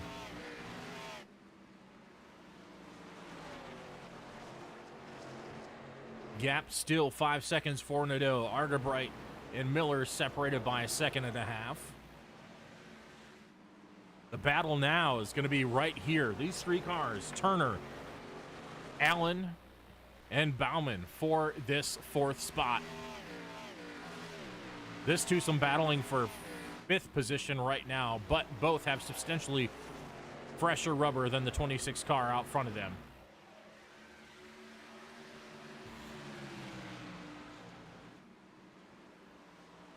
Big send out of the 89, possibly trying to get to the rear of the 15, get him a little bit out of the groove. Wasn't able to make it stick. Cool, calm, and collected for driver number 15. He's keeping it out in front of Bauman, currently P5 with just 4 laps to go. Down to the inside, Bauman able to get a little bit of clean air. Doesn't lose quite as much ground on the straightaway this time. Doesn't have to send it in as hard. Able to get to the inside. 15's going to try to pin him to the bottom. Side by side coming off of 4, even as they cross the line. Bauman to the inside. Allen to the outside. What is clear is that this will not be 5 in a row for Allen. The man out front, Kyle Nadeau, just 3 laps to go.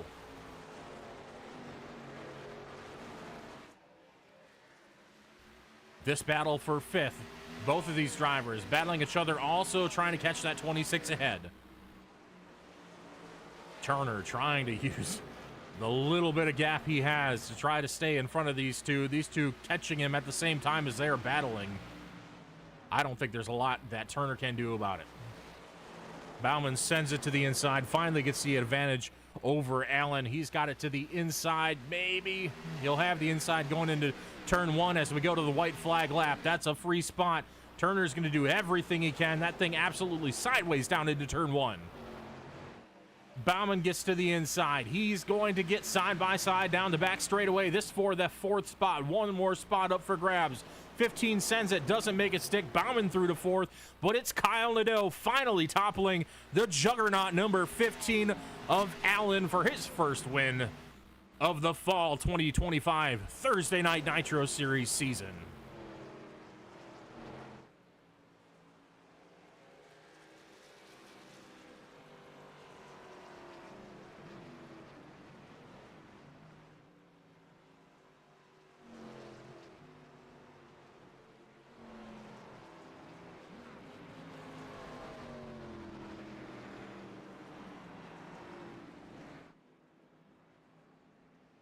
We've got used to seeing that number 15 Detroit Lions themed Ford Mustang out front this season, but the cat's meow today is the Canadian Kyle Nadeau. Burning it down here at Iowa Speedway. First win of the season for the driver of the number 97 for Great Lakes Racing.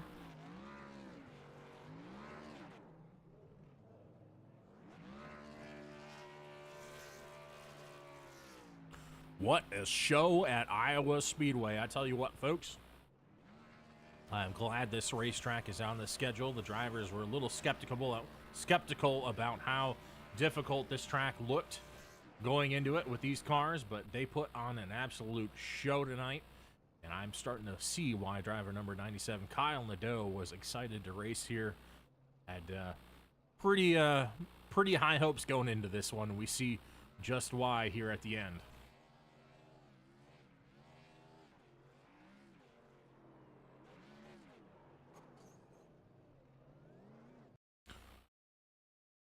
All right, these guys are going to get in the green room, ready for interviews in just a moment. While they do that, we're going to go ahead and thank our sponsor once again for this race. One of the best races of the season, if not the best, in my opinion.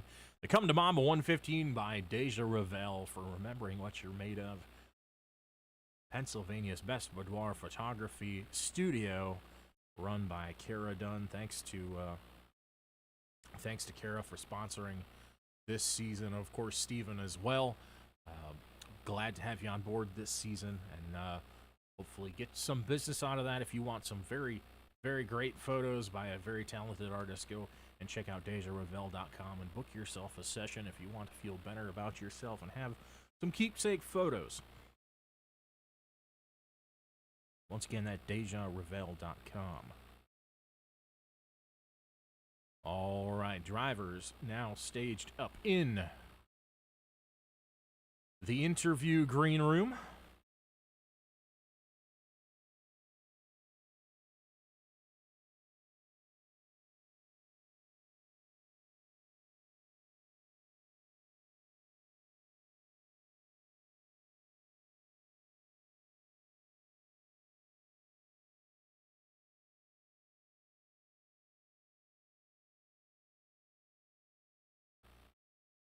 All right, first off, we'll go ahead and bring in Zach Miller, driver, that number 38 for Great Lakes Racing. So, pretty good teammate or day for the teammates here.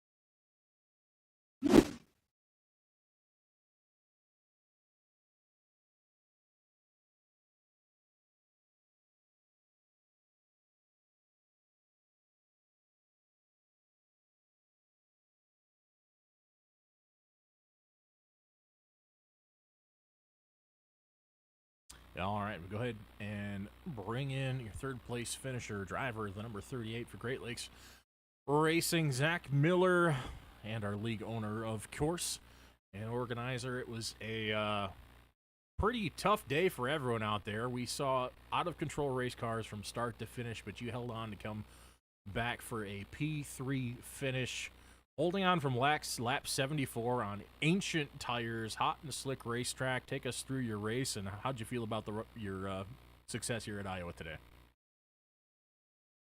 It was a great race. I just saved my tires. Something I've been working on all year.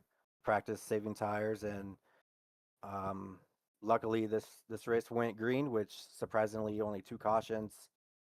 Just saved my tires. Knew everyone was going to run them down, and I just had to be patient.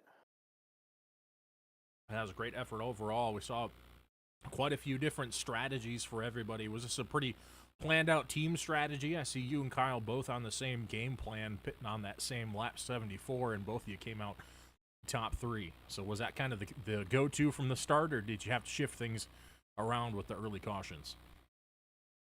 Definitely shift things around. The early caution kind of switched things up. We got lucky on that second caution because we haven't pitted yet, and just got lucky and went with it, and it brought us 1-3.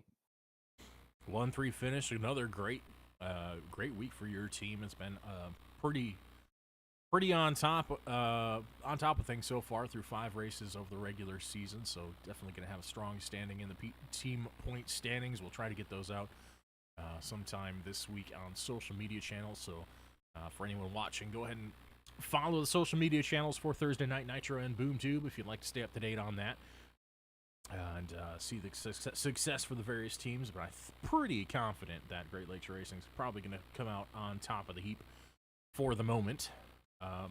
So great run overall. Played this strategy to perfection, honestly. We didn't know up here in the booth what your fuel run was. How many laps were you getting out of a tank? What was your estimated distance? Were you cutting it close at the end? I was. I had a half a tank left. Oh, half a tank. That was...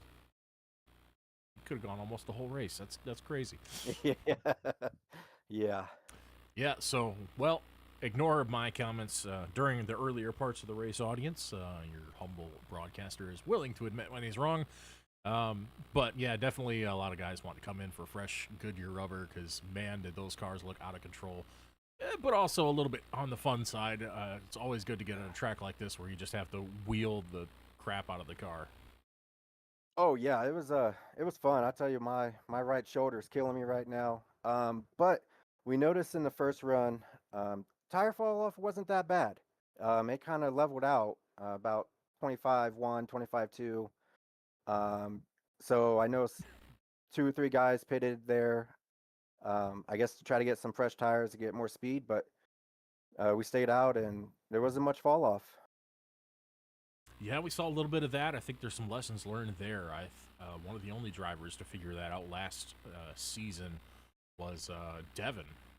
Figured out that the fall off really wasn't that bad, and he could send it a lot harder than he thought he could toward the end of the race, where everyone else was being conservative. But I think everyone kind of took notes from that race last season and applied it here, because we saw a lot more aggressive driving even on old tires than we had seen before. So great race overall, and congrats on the podium finish. I'll go ahead and give you the floor for a moment if there's anyone you'd like to thank before we let you go for the night.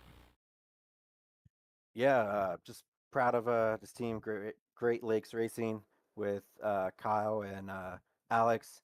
It's been fun, a lot of learning, bouncing things off with each other. Got to thank the other admin for helping out, stepping up big time, and you, of course, for putting this on, doing this great broadcast, and getting the word out there. All right, happy as always to do it. Thanks for the shout out, of course, and thanks to our great sponsors like Déjà Revél coming on for sponsoring this race here at Iowa. They picked a great one to sponsor. I tell you what, that was a fantastic race today. I hope they enjoyed it. All right. So we'll go ahead and let you go, Zach. Thanks for taking the time to come up in the booth and share your insights of the day. And once again, congrats on the podium. We'll see you next week at Auto Club. Thank you. Hoping to join you next week. All right, that's been your third place finisher, Mr. Zach Miller, driver of the 38. Moving on to second place finisher, Doug Argabright in the 41 car.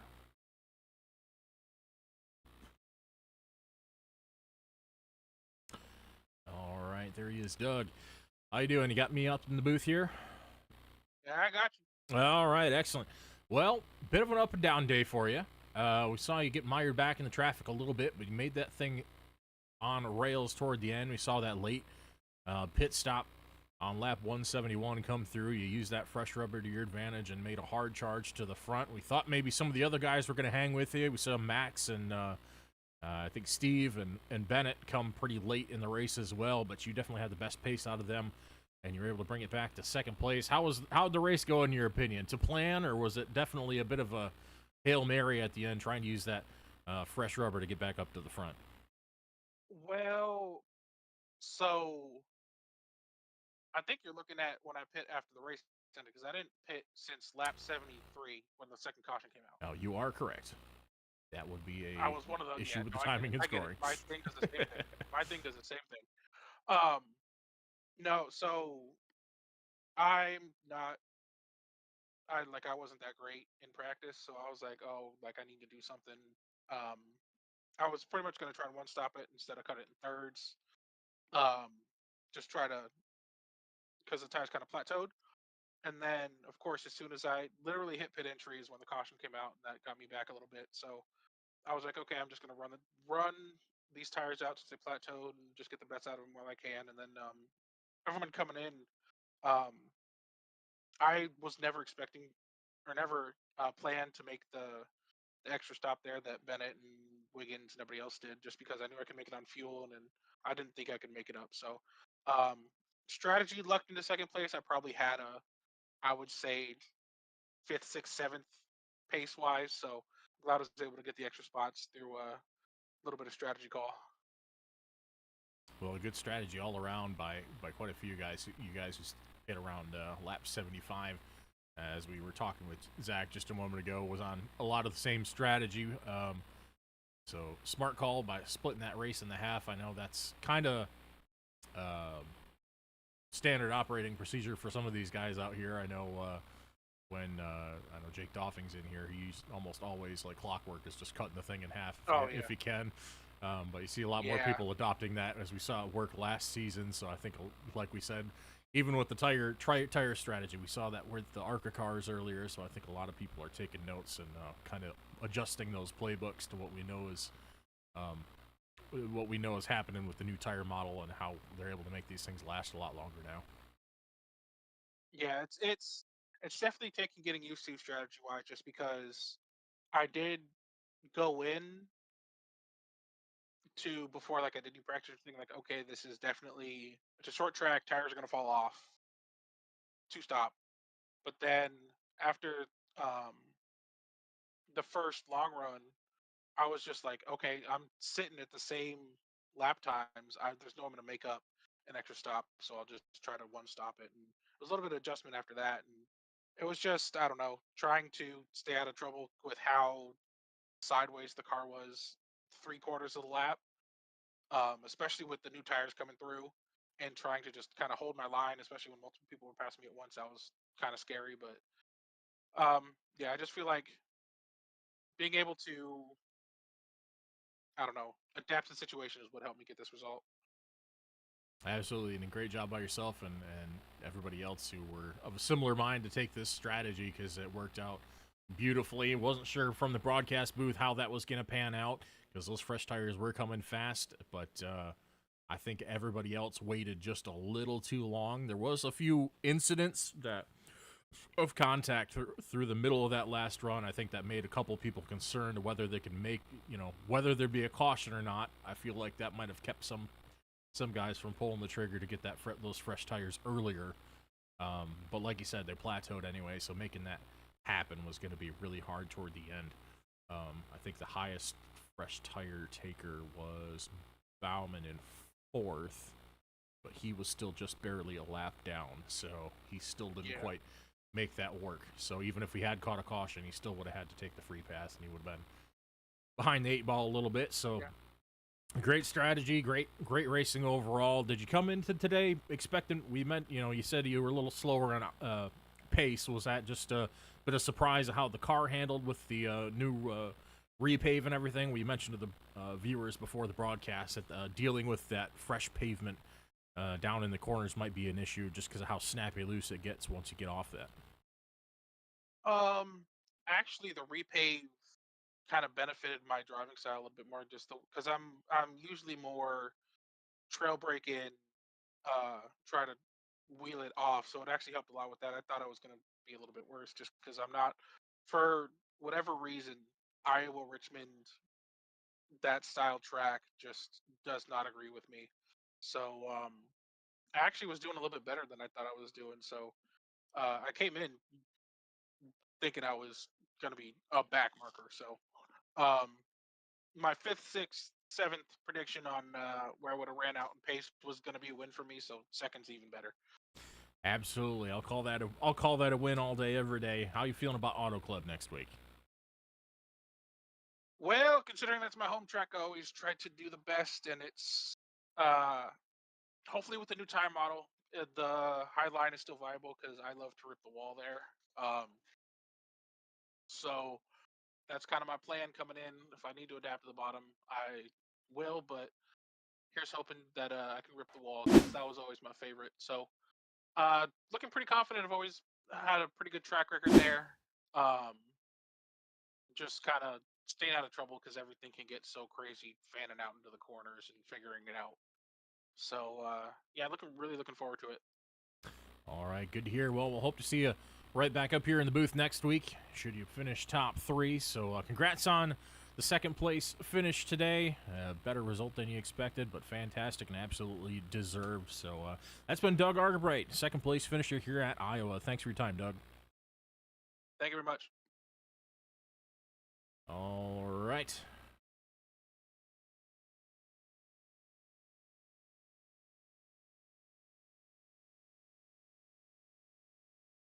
Moving on now to the man, the myth, the legend, the connoisseur of Canadian bacon, Mr. Kyle Nadeau, driver number 97 for Great Lakes Racing and winner here at Iowa Speedway, finally toppling the dynamo that was Bennett Allen. How you doing, Kyle? Oh, I'm not doing too bad. How are you doing? Hopefully it was a somewhat decent race at times. But Well, kind of a snoozer at points. it was may have looked like that from your perspective, but what wasn't happening at the front was definitely happening mid-pack towards 8th to 10th. So it was pretty exciting all the way throughout. I'm gonna have to get myself some tea or honey or something after this thing, because my voice is just about gone. But we got enough for one more interview. Great race all throughout. We saw you running second to Bennett early on. You saw him get a little bit behind the 8 ball with that damage, but I think everybody else kind of figured out what makes this thing tick at this racetrack. The longer we went, we saw he had a little bit of a fresh tire advantage and got a little bit of right front aero damage that I don't think really affected the car that much, but maybe just enough to put a chink in the armor. But we saw you take advantage of that. We're able to sneak by on that last restart. You were the only driver able to sneak by on that last restart, able to pass on the outside using those fresh tires. Once the tires evened out, nobody else could pass him. He was driving like Ryan Newman out there, just putting a brick wall in everyone's path. But you were able to sneak by on the outside. Take us through that last restart and what you think was your key to success tonight. Yeah, that last restart. I when we came off pit road, I looked up and was like, oh, it's Max, me, and Bennett's in fifth. I had no idea he had damage. I think I looked and it was like 13 seconds. So by the time we got rolling, I just saw the five sitting there at the bottom. Didn't think anything of it. And then he came out fifth. I'm like, oh, okay. Well, maybe he filled up the tank or something because, it was a little bit longer stop. And then I think Alex said it was like 55 seconds. It's like, oh, he's got to have damage or something. And then he got out for a little bit of a lead.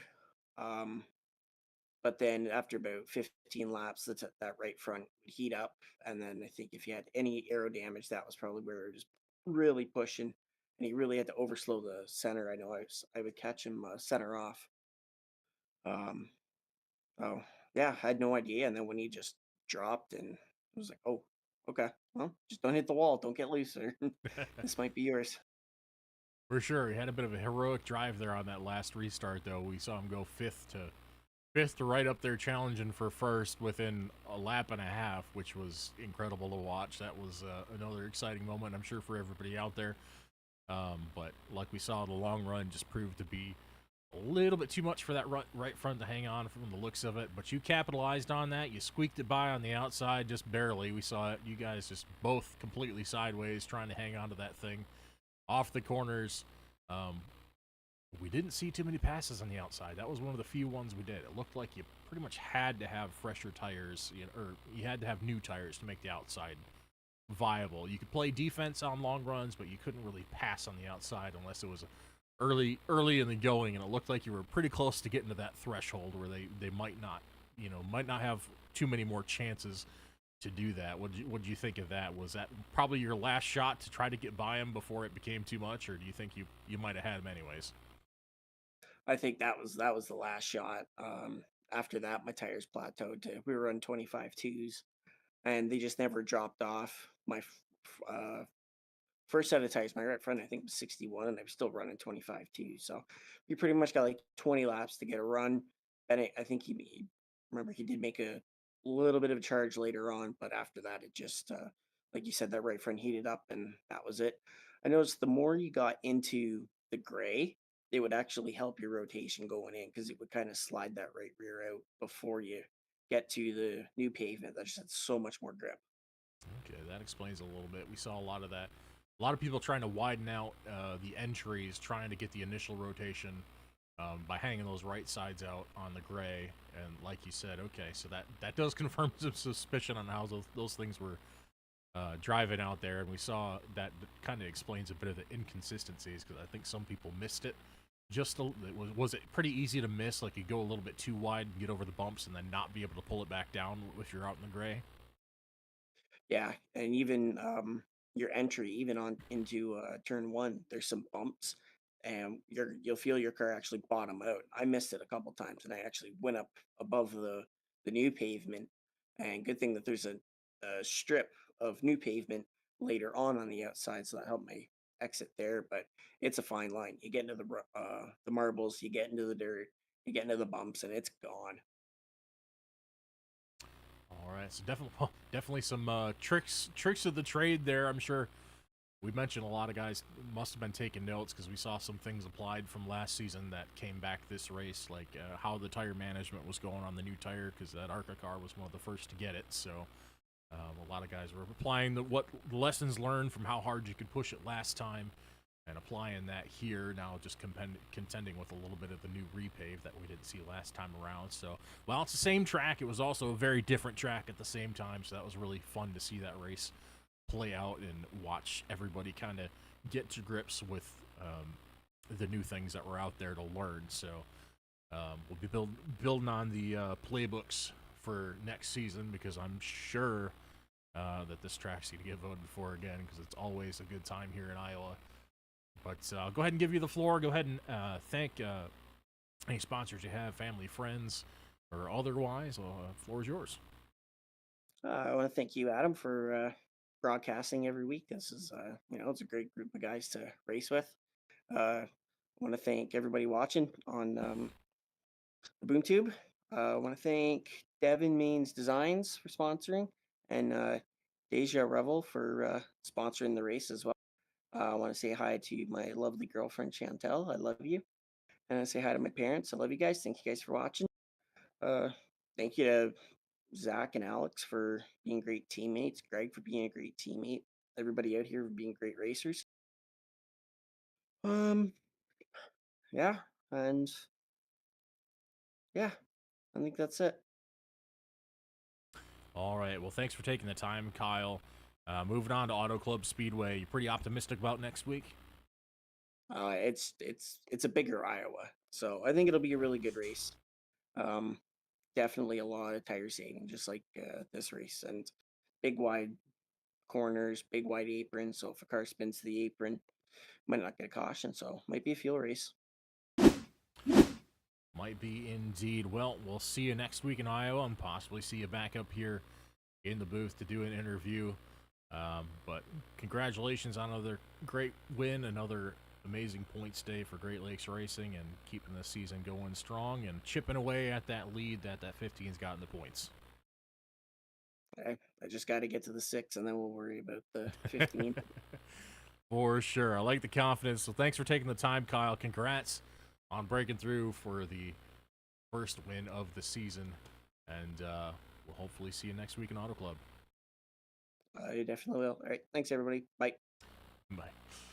All right, that's been your winner for tonight, Kyle Nadeau, driver number 97 for Great Lakes Racing. That's going to wrap up the action here from Iowa Speedway. As always, I've been Adam LeVox here for the BoomTube. Thank you to all of our wonderful sponsors, which Kyle was gracious enough to highlight during that interview. Thank you for Déjà Revél sponsoring this race. The Come to Mama 150 at Iowa Speedway, an action-packed short track race. What a great Thursday night here. We hope to see you next week. If you'd like to get in on the action every single week and watch these guys go at it, go ahead and hit that subscribe button below the video. Hit that like button to recommend it to more people out there on YouTube and get their eyes on your favorite driver. And thanks to you who tune in each and every week. We love having you here. Love having the support from everybody. And, of course, our sponsors out there. So thanks to everybody. And we will wrap it up for this week. We hope to see you next week right back here at the BoomTube at 9 Eastern for some action at the 2 Mile Speedway at Auto Club in California. But until then, as always, I'm Adam LeVox. And I guess since a Canadian won tonight, we'll go ahead and throw a keep your stick on the ice out there. So we'll see you next week. Have a good night.